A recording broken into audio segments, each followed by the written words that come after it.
Hello friend, this is Alpana Singh. तो चलिए friend, देखिए आज हम आप सभी लोगों के लिए सीटेट जनवरी 2024 के लिए सामाजिक अध्ययन या फिर सामाजिक विज्ञान जिसे कहते हैं एसएसटी, ठीक है। इसके आज हम लोग क्वेश्चन फ्रेंड्स लेकर के आए हैं। ये जितने भी आपके क्वेश्चन हम लेकर के आए हैं यानी कि 60 क्वेश्चन लेकर आए हैं जो कि आपके एनसीईआरटी बेस्ड पर आधारित है, ठीक है। यानी कि देखिए फ्रेंड्स, आज का जो हमारा टारगेट रहेगा वो हमारा 60 में से 60 अपना लाना रहेगा, ठीक है। तो चलिए फटाफट से जो लोग अभी तक चैनल को लाइक एंड सब्सक्राइब नहीं किए हैं फ्रेंड्स वो लोग कर दीजिए। हमारा चैनल है लर्न विथ अल्पना, ठीक है। और सभी लोगों फ्रेंड्स अपने दोस्तों में भी शेयर कर दीजिए, सभी अपने व्हाट्सएप पर, इंस्टा पर या आपके फेसबुक पर, ठीक है। जहाँ भी आप लोग यानी कि अपने लोगों से जुड़े हुए हैं, अपने दोस्तों से, जानने पहचानने वालों से, सभी लोगों को शेयर करिए ताकि सभी लोगों को हेल्प मिल सके। और जो आपका ये जनवरी 2024 का सीटेट है वो आप लोग क्वालिफाई करिए। और देखिए जनवरी में यानी कि 2024 में ही आपकी वैकेंसी भी आने की संभावना है पूरी तरह से, क्योंकि चुनावी मामला चल रहा है। तो वैकेंसी तो 100% श्योर है कि आनी ही तय है, ठीक है। तो जब तक आप लोग सीटेट क्वालिफाई नहीं करेंगे फ्रेंड्स, किसी भी वैकेंसी में आप लोग बैठ नहीं पाएंगे, ठीक है। तो बहुत जरूरी है कि आप लोग सीटेट दीजिए। और देखिए डीएलएड वालों की जो भी है संख्या भाई बीएड वालों से तो फिलहाल के लिए भी कम ही है। तो डीएलएड वालों के लिए भी जरूरी है 1 to 5 और 6 to 8। और जो बीएड वाले हैं उनके लिए तो केवल एक मात्र चलता है, क्योंकि जैसे कि आप लोग जानते हैं कि जो सुप्रीम कोर्ट का फैसला आया था कि जो बीएड वाले हैं वो 1 to 5 में से निकाल दिए गए हैं और 6 to 8 वाले में केवल रहेंगे, ठीक है। तो इसलिए आपको 6 to 8 को निकालना बहुत जरूरी है। 1 to 5 पर ज्यादा जोर मत दीजिए। जिसका निकल गया है अच्छी बात है, नहीं निकला है तो कोई बात नहीं, आप लोग 6 to 8 पर ज्यादा फोकस करिए, ठीक है। क्योंकि आप लोग का पता नहीं 1 to 5 वाले में बैठने देगा सरकार की नहीं देगा, लेकिन 6 to 8 तो आपका एक सीट जरूर तय करता है, ठीक है। इसलिए आप लोग 6 to 8 को ही फोकस करिएगा। ओके फ्रेंड्स, तो चलिए सबसे पहले हम लोग अपने पहले क्वेश्चन की तरफ चलेंगे और देखते हैं हमारा पहला क्वेश्चन क्या कहता है, ठीक है। देखिए सबसे पहले आपका सीडीपी का पोर्शन आता है, उसके बाद जो आपका आता है वो आपका ये एसएसटी का पोर्शन आता है, ठीक है। तो सबसे पहले हम लोग अपने एसएसटी के क्वेश्चंस को देखेंगे कि क्या कहता है। ओके फ्रेंड्स, तो देखिए फ्रेंड्स यहाँ पर जो हमारा सबसे पहला क्वेश्चन है, ठीक है।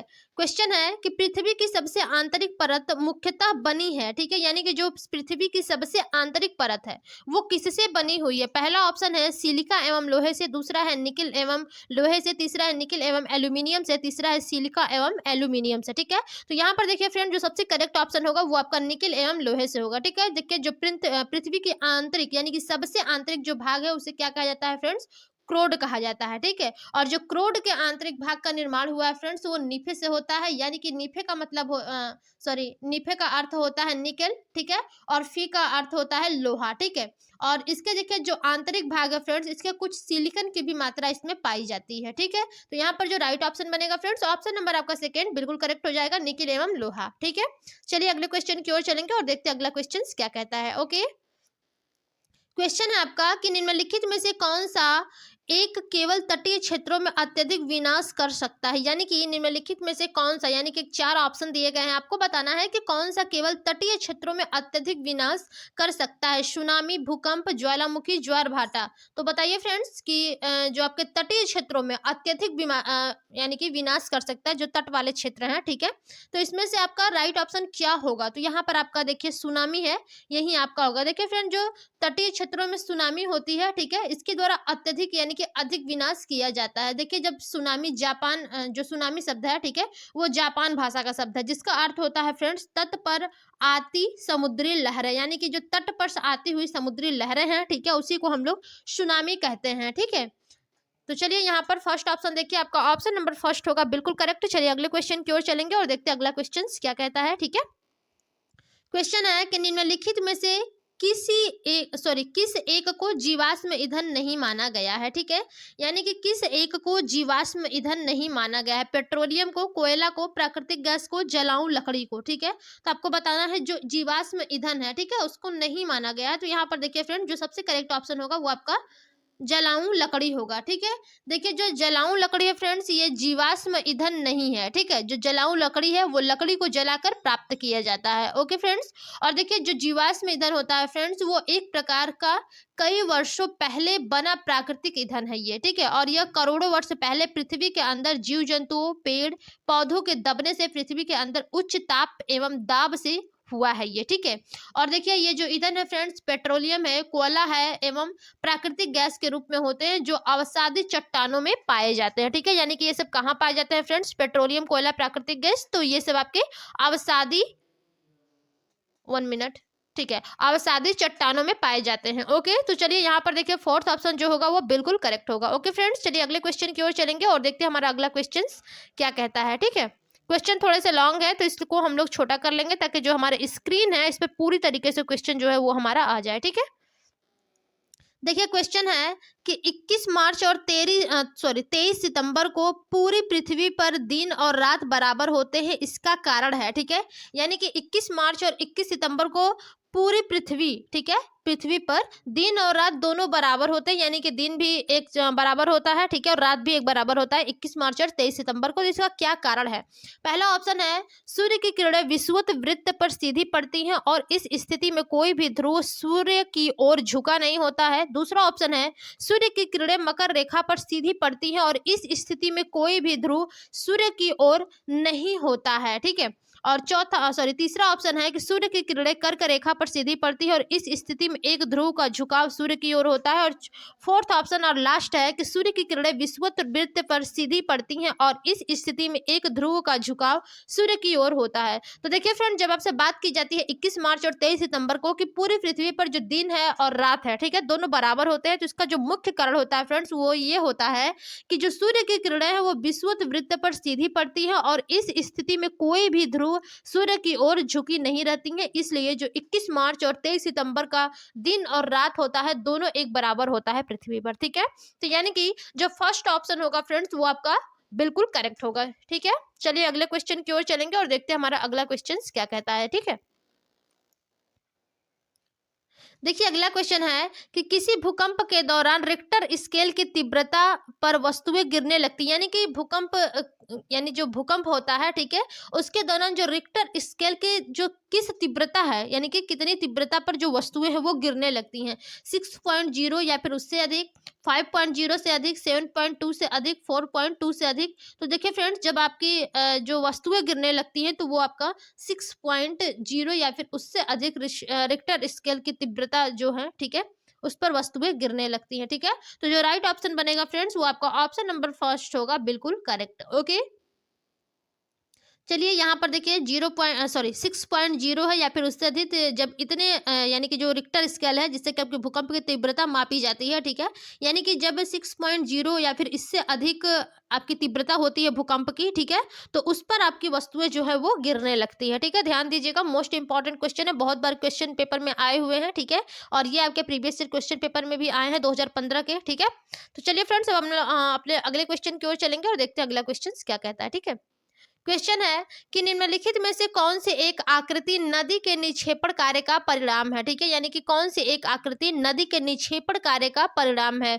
विसर्प, बाढ़कृत मैदान, चाप झील, जल प्रपात। तो देखिए फ्रेंड्स, यहाँ पर जो सबसे करेक्ट ऑप्शन होगा कि निम्नलिखित में से कौन सी एक आकृति नदी के निक्षेपण कार्य का परिणाम है, तो यहाँ पर राइट ऑप्शन जो होगा फ्रेंड्स वो आपका ऑप्शन नंबर सेकेंड होगा, बाढ़कृत मैदान। ठीक है, देखिए जो नदी के निक्षेपण द्वारा फ्रेंड्स निर्मित स्थलाकृति बाढ़कृत मैदानी होता है। ठीक है, और नदी में देखिए अधिक जल राशि के कारण नदी निम्नवर्ती क्षेत्रों में अवसादों का निक्षेपण करती है। ठीक है, और जो बाढ़ की समाप्ति के पश्चात जो नदी होती है उसका तल छट उस क्षेत्र में फैल जाता है जिसे बाढ़ का मैदान कहते हैं। ओके, तो यहाँ पर जो राइट ऑप्शन बनेगा ऑप्शन नंबर सेकेंड आपका बिल्कुल करेक्ट हो जाएगा। ठीक है, देखिए अगले क्वेश्चन की ओर चलेंगे फ्रेंड्स, देखते हैं क्या है। देखिए क्वेश्चन है कि बोरिंग जल डमरू मध्य पानी को संकरा भाग है, ठीक है, जो जोड़ता है, यानी कि जो बोरिंग जल डमरू मध्य जो पानी को संकरा भाग है। ठीक है, यहाँ पर पानी का होना चाहिए था, पानी को लिखा है, कोई बात नहीं, चलिए हम लोग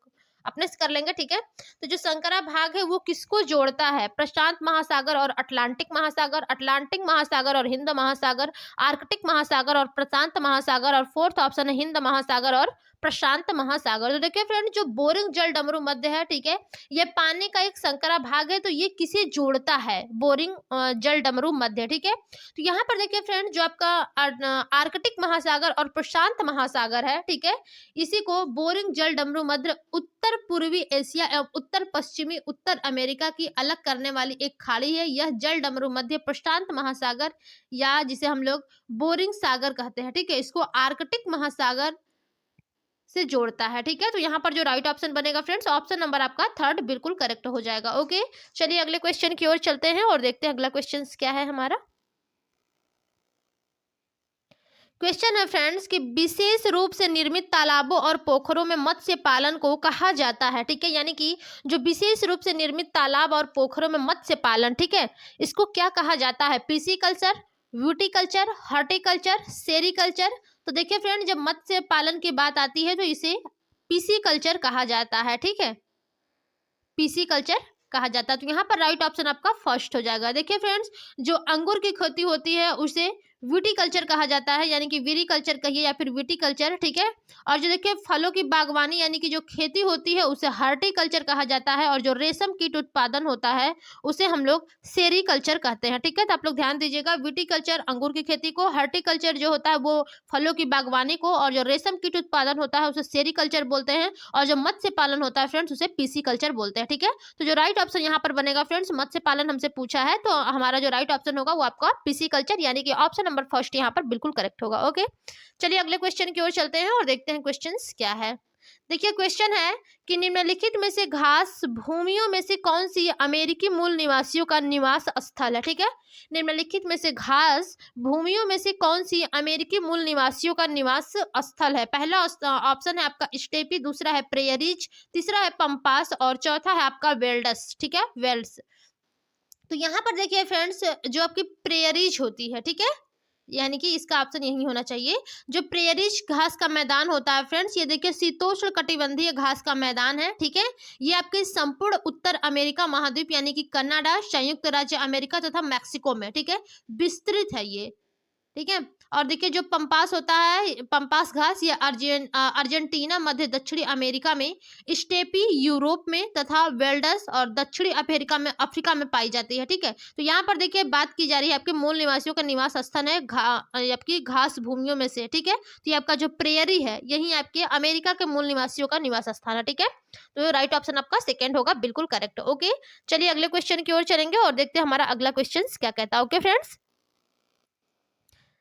देखिए क्वेश्चन है आपका, सामाजिक विज्ञापनों पर निम्नलिखित दो कथनों, ठीक है, एक और दो पर विचार कीजिए और सही उत्तर का चयन कीजिए, ठीक है। यानी कि जो सामाजिक विज्ञापन है इस पे निम्नलिखित दो कथन, एक और दो दिया गया है, ठीक है। तो इस पर आपको विचार करना है और सही उत्तर का चयन करना है, ठीक है। तो देखिए फ्रेंड्स, पहला ऑप्शन आपका क्या है कि सामाजिक विज्ञापन वे विज्ञापन हैं जो समाज के लिए व्यापक स्तर पर संदेश का प्रसारण करते हैं, जो कि बिल्कुल सही है फ्रेंड्स। देखिए जो सामाजिक विज्ञापन होता है फ्रेंड्स, ये वे विज्ञापन होते हैं जो समाज के लिए व्यापक स्तर पर संदेश का प्रसारण करते हैं, जो कि बिल्कुल सही है, ठीक है। और दूसरा आपका है कि सामाजिक विज्ञापन केवल सरकार द्वारा यानी कि राज्य द्वारा, ठीक है, प्रस्तुत किए जाते हैं, तो ऐसा बिल्कुल नहीं है, ठीक है। तो आपका फर्स्ट सही होगा फ्रेंड्स, लेकिन जो आपका सेकंड है वो गलत होगा, यानी कि फोर्थ ऑप्शन हमारा बिल्कुल सही होगा, ठीक है। देखिए फ्रेंड, जब सामाजिक विज्ञापनों के संदर्भ में कथन एक है आपका वो सही होगा, लेकिन जो कथन दो है वो गलत होगा, क्योंकि देखिए जो सामाजिक विज्ञापन होता है, ठीक है, ये वे विज्ञापन होते हैं जो समाज के लिए व्यापक स्तर पर संदेश का प्रसारण करते हैं, ठीक है, व्यापक स्तर पर संदेश का प्रसारण करते हैं। और देखिए इस प्रकार के जो विज्ञापन होते हैं वे सरकार या फिर कोई संस्था या फिर कोई व्यक्ति, ठीक है, आदि इन सभी के द्वारा जारी किए जा सकते हैं। ऐसा नहीं है कि केवल राज्य द्वारा प्रस्तुत किए जाते हैं, ठीक है, ये किसी भी व्यक्ति के द्वारा जारी किए जा सकते हैं। तो यहाँ पर सेकंड ऑप्शन आपका गलत होगा, लेकिन जो फर्स्ट ऑप्शन है वो सही होगा। ओके, तो चलिए यहाँ पर फोर्थ ऑप्शन बिल्कुल करेक्ट है फ्रेंड्स। अगले क्वेश्चन की ओर चलेंगे और देखते हैं हमारा अगला क्वेश्चन क्या कहता है। ओके, देखिए क्वेश्चन है कि जनपद पंचायत के अंतर्गत, ठीक है, यानी कि जो जनपद पंचायत होता है इसके अंतर्गत क्या आता है? पहला ऑप्शन है कई जिला परिषद होते हैं, कई ग्राम पंचायतें होती हैं, कई नगर पालिका वार्ड होते हैं, कई ग्राम सभाएं होती है। देखिए आपके ये पॉलिटी के क्वेश्चन है, ध्यान दीजिएगा, ठीक है। जो जनपद पंचायत के अंतर्गत फ्रेंड्स आता है, ठीक है, उसमें आपके देखिए कई ग्राम पंचायतें होती हैं, ठीक है, जनपद पंचायत के अंतर देखिए फ्रेंड्स कई ग्राम पंचायतें होती है, ठीक है। और देखिए फ्रेंड, जो पंचायती राज व्यवस्था होते हैं इनके तीनों स्तरों में विभक्त किए जाते हैं, यानी कि जिला परिषद या फिर जनपद पंचायत, ठीक है, पंचायत समिति सदस्य और ग्राम पंचायत, ठीक है। तो जो आपका जनपद पंचायत होता है इसमें कई ग्राम पंचायतें होती हैं, ठीक है।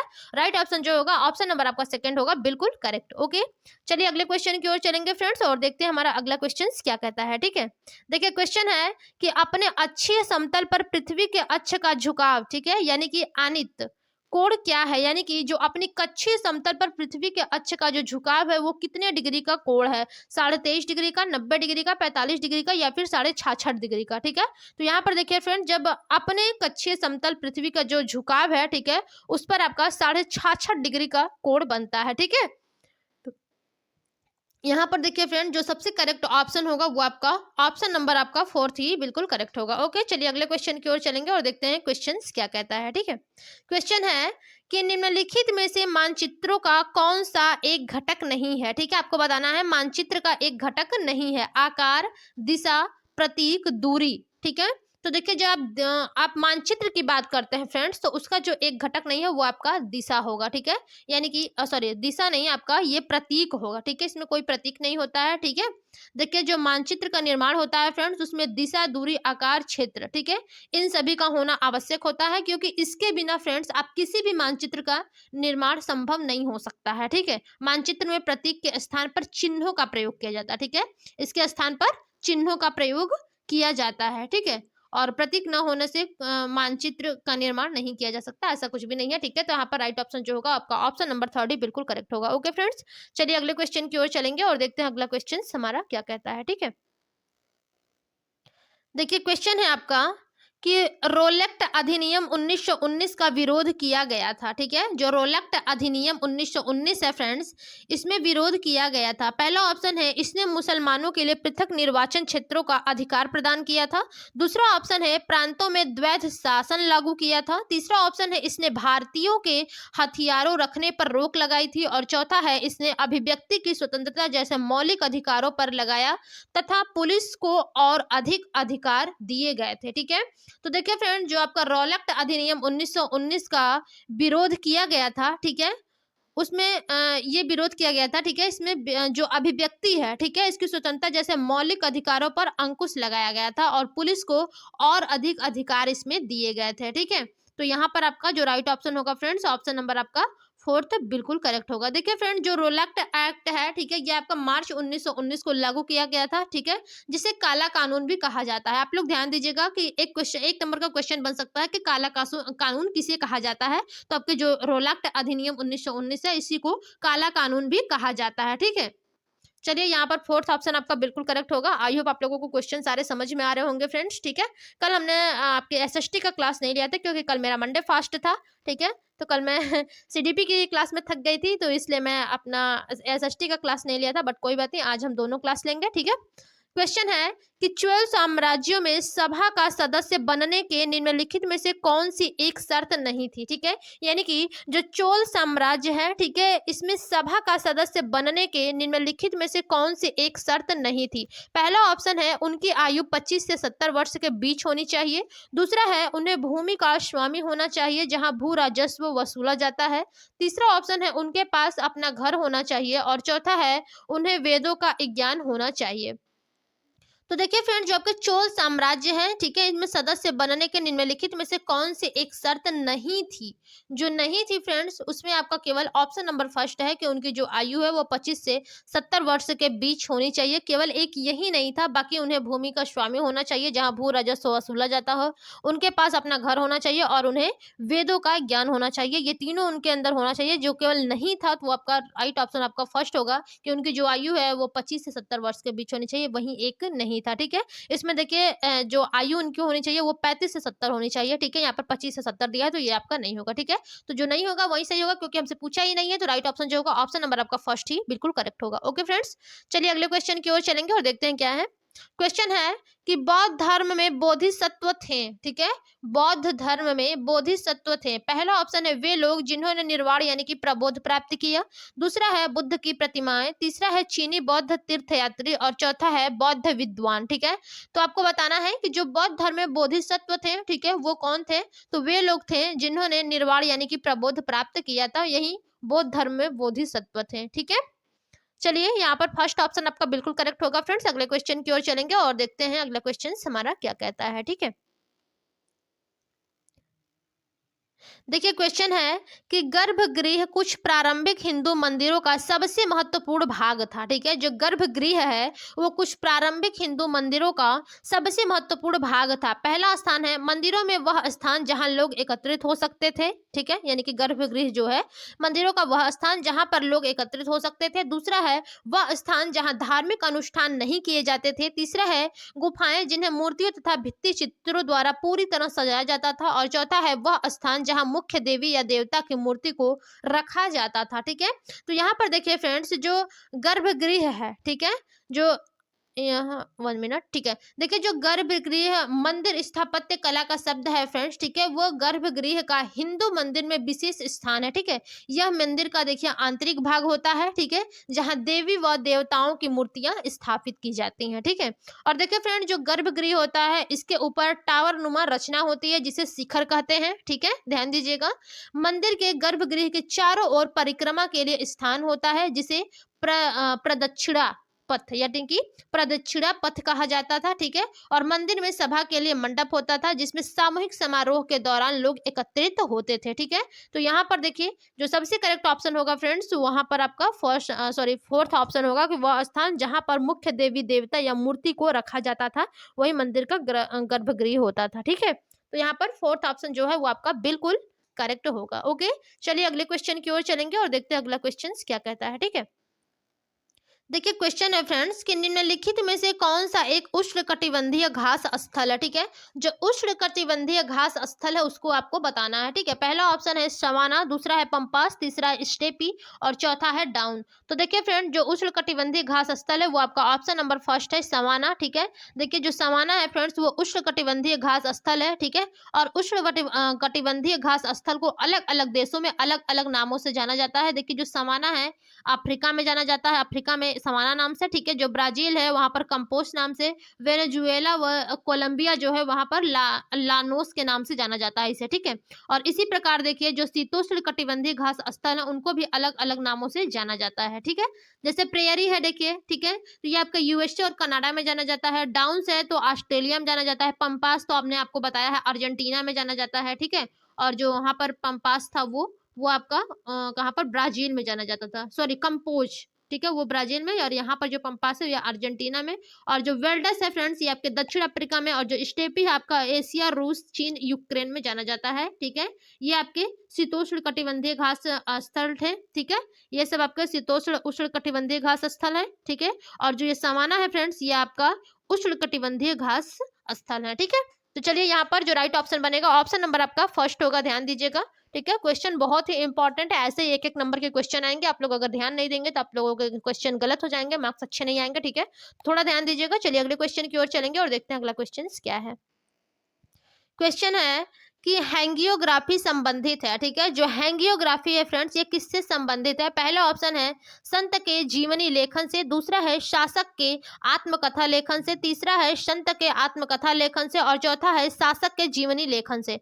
तो देखिए फ्रेंड, जो हैंगियोग्राफी संबंधित है वो आपकी संत के आत्मकथा से आत्मकथा लेखन से संबंधित है। ठीक है, यहाँ पर जो राइट ऑप्शन होगा ऑप्शन नंबर थर्ड होगा फ्रेंड्स। और देखिए फ्रेंड्स, ये जो आपका संत के आत्मकथा लेखन से जो संबंधित है हैंगियोग्राफी, ठीक है, ये आपके ग्रीक भाषा का शब्द है। ठीक है, हैंगियोस होता है जिसका अर्थ होता है पवित्र, तथा जो ग्राफिया का अर्थ होता है वो होता है लेखन, यानी कि यह एक संत की जीवनी लेखन है। ठीक है, तो यहाँ पर हैंगियोग्राफी का अर्थ होता है संत, संबंधित है आपके संत के आत्मकथा लेखन से। ठीक है, चलिए राइट ऑप्शन आपका थर्ड होगा। अगले क्वेश्चन की ओर चलेंगे फ्रेंड्स और देखते हैं हमारा अगला क्वेश्चन क्या कहता है। ठीक है,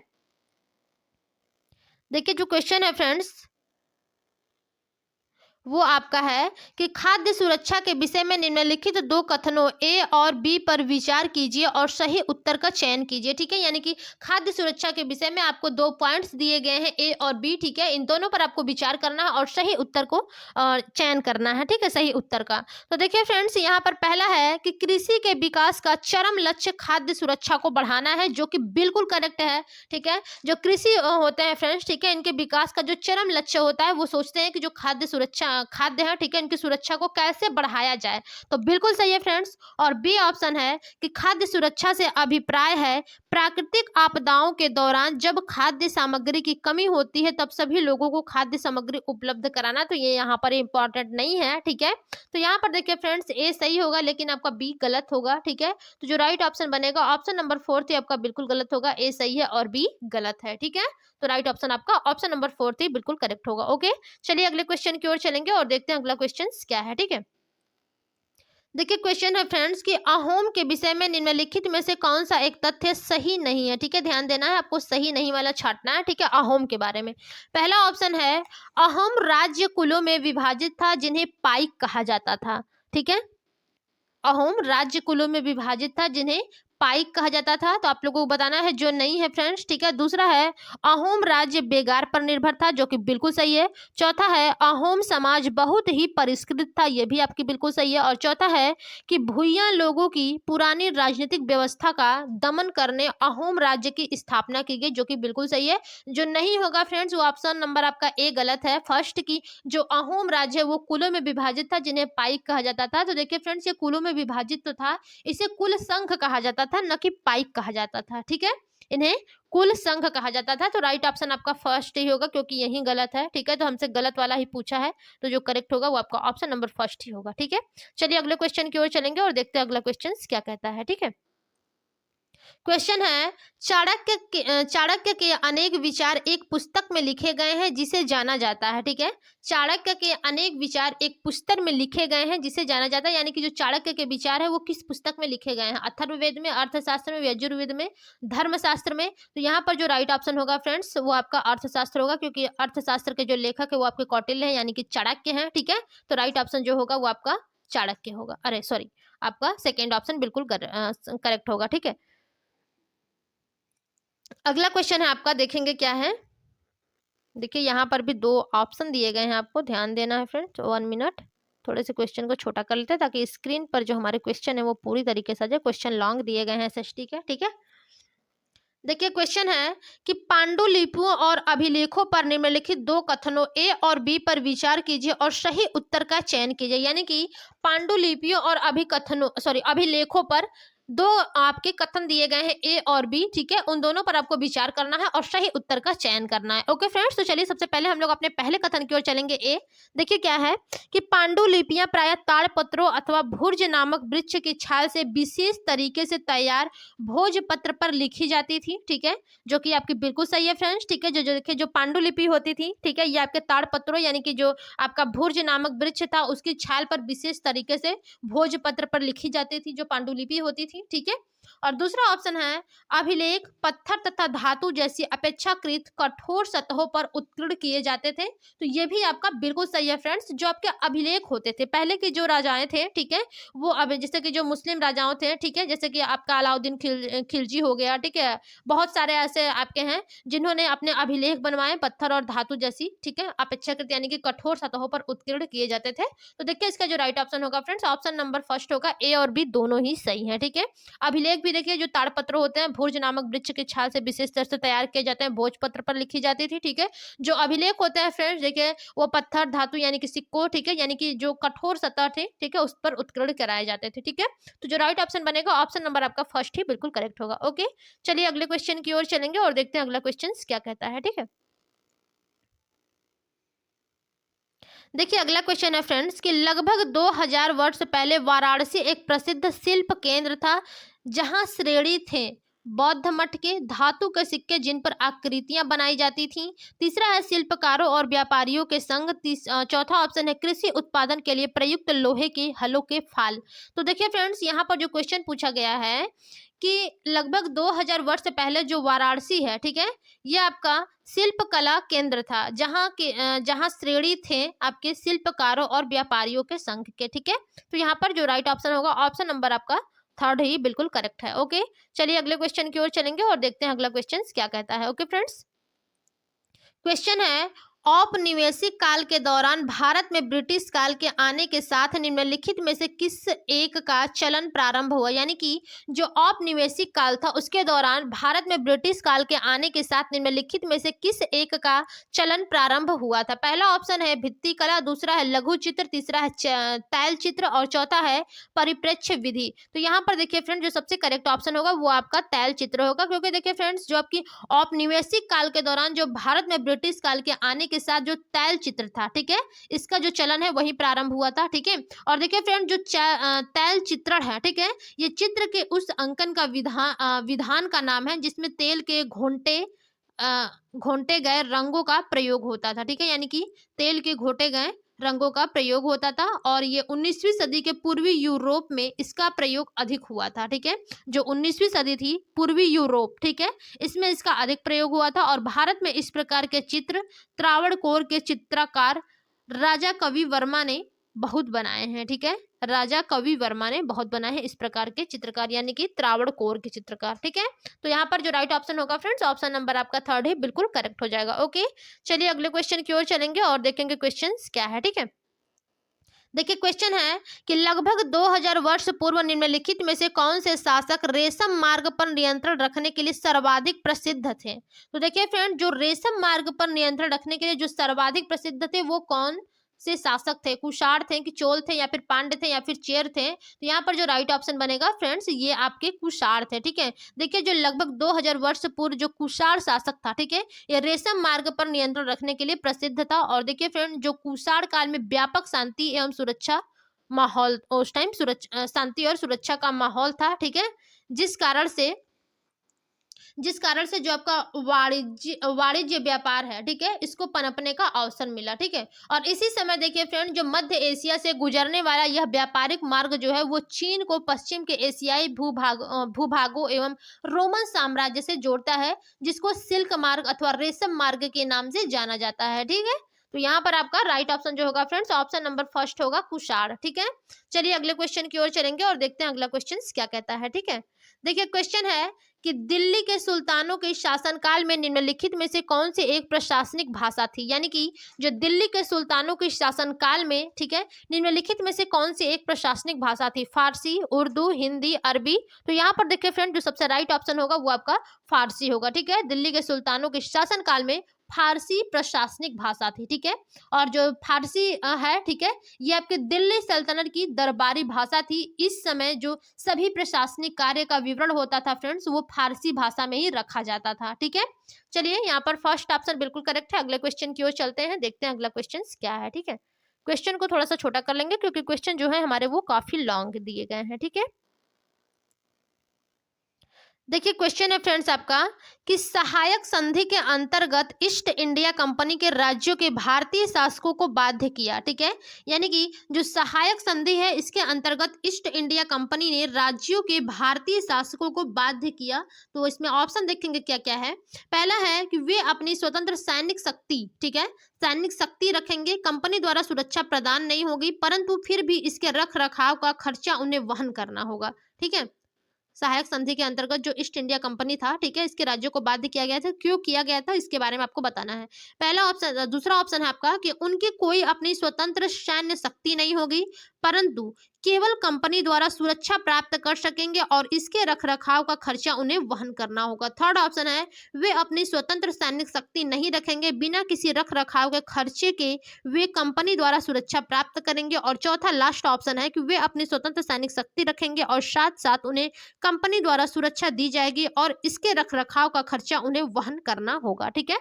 तो यहाँ पर देखिए फ्रेंड, जब क्वेश्चन पूछे गए हैं कि सहायक संधि के अंतर्गत ईस्ट इंडिया कंपनी ने राज्यों के भारतीय शासकों को बाध्य किया, तो वो आपकी राइट ऑप्शन जो होगा फ्रेंड्स, ऑप्शन नंबर सेकेंड होगा कि उनकी कोई अपनी स्वतंत्र सैन्य शक्ति नहीं होगी, परंतु केवल कंपनी द्वारा सुरक्षा प्राप्त कर सकेंगे और इसके रख रखाव का खर्चा उन्हें वहन करना होगा, ठीक है। तो इसी के लिए उनको बाध्य किया गया था। किसको फ्रेंड्स? ईस्ट इंडिया कंपनी ने राज्यों के जो भारतीय शासक थे उनको ये बाध्य किया था, इसलिए, ठीक है। तो यहाँ पर जो राइट ऑप्शन बनेगा ऑप्शन नंबर आपका सेकेंड ही बिल्कुल करेक्ट होगा। ओके, चलिए अगले क्वेश्चन की ओर चलेंगे और देखते हैं अगला क्वेश्चन हमारा क्या कहता है, ठीक है। देखिए क्वेश्चन है कि निम्नलिखित जनजातीय समूहों में से कौन सा मुख्यतः उत्तराखंड में संकेंद्रित है, यानी कि उत्तराखंड में कौन सी जनजाति रहती है। ठीक है, पहला ऑप्शन है गोंड, दूसरा है भोटिया, तीसरा है माला इरूलर और चौथा है आपका भील। तो देखिए फ्रेंड्स, जो आपके उत्तराखंड में स्थित है जनजाति, ठीक है, उसमें आपका क्या है, भोटिया है। ठीक है, राइट ऑप्शन जो होगा ऑप्शन नंबर सेकंड होगा। देखिए जो उत्तराखंड में पाई जाने वाली फ्रेंड्स जनजातियां हैं, ठीक है, इसमें बहुत सारे हैं। पहला आपका धारू है, कोय है, मारा है, नीति है, मोट अथवा जिसे हम लोग भोटिया यहाँ पर दिया गया। ठीक है, इसको हम लोग और मोट के नाम से भी जाने जाते हैं। ठीक है, और देखिए खास है, बुक्सा है, जनसौरी है, राशि है, शौक है, महागिरी। ठीक है, इस प्रकार की जनजातियां वहां पर हैं। ठीक है, तो यहाँ पर आपका जो राइट ऑप्शन बनेगा ऑप्शन नंबर सेकंड ही आपका बिल्कुल करेक्ट होगा। ओके फ्रेंड्स, अगला क्वेश्चन है कि भारत का निम्नलिखित में से कौन सा राज्य कलमकारी छापे के लिए लोकप्रिय है। ठीक है, जो कलमकारी छापे के लिए लोकप्रिय है, ठीक है, वो कौन सा भारत का राज्य है। पहला ऑप्शन है आपका तमिलनाडु, दूसरा है पंजाब, तीसरा है कर्नाटक और चौथा है आंध्र प्रदेश। तो देखिए फ्रेंड्स, यहाँ पर जो कलमकारी छापे के लिए प्रसिद्ध है वो आपका आंध्र प्रदेश है। ठीक है, राइट ऑप्शन जो होगा वो आपका आंध्र प्रदेश, यानी कि ऑप्शन नंबर फोर्थ ही बिल्कुल करेक्ट होगा। ओके फ्रेंड्स, चलिए अगले क्वेश्चन की ओर चलेंगे और देखते हैं हमारा अगला क्वेश्चन क्या कहता है। ठीक है, क्वेश्चन है कि कक्षा में परिचर्चा के लिए दिए जाने वाले सामाजिक आंदोलनों के प्रतीक अध्ययन, यानी कि केस स्टडी में निम्नलिखित का होना आवश्यक नहीं, यानी कि किसका आवश्यक नहीं है केस स्टडी में। ठीक है, पहला ऑप्शन है आपका आंदोलन के समाधान, दूसरा है आंदोलनों से संबंधित समस्याओं के क्षेत्र और तीसरा ऑप्शन है आंदोलन की पृष्ठभूमि और चौथा है आंदोलन के उद्देश्य। तो देखिए फ्रेंड, जो क्वेश्चन आपसे पूछा गया है कि कक्षा में परिचर्चा के लिए दिए जाने वाले सामाजिक आंदोलनों के प्रतीक अध्ययन, यानी कि केस स्टडी में निम्नलिखित का होना आवश्यक नहीं है। तो ये जिसका आवश्यक नहीं है फ्रेंड्स, केवल आंदोलन के जो समाधान है इसी का होना आवश्यक नहीं है, बाकी सब यहाँ पर आपके सही है। ठीक है, तो जो आवश्यक नहीं है वही करेक्ट होगा, यानी कि पहला ऑप्शन ही आपका बिल्कुल करेक्ट होगा। ठीक है, चलिए अगले क्वेश्चन की ओर चलते हैं और देखते हैं अगला क्वेश्चन आपका क्या कहता है। ठीक है, क्वेश्चन है कि सामाजिक विज्ञान की पाठ्यपुस्तकों में मानचित्रों और आरेखों का प्रयोग प्रासंगिक है क्योंकि वे, यानी कि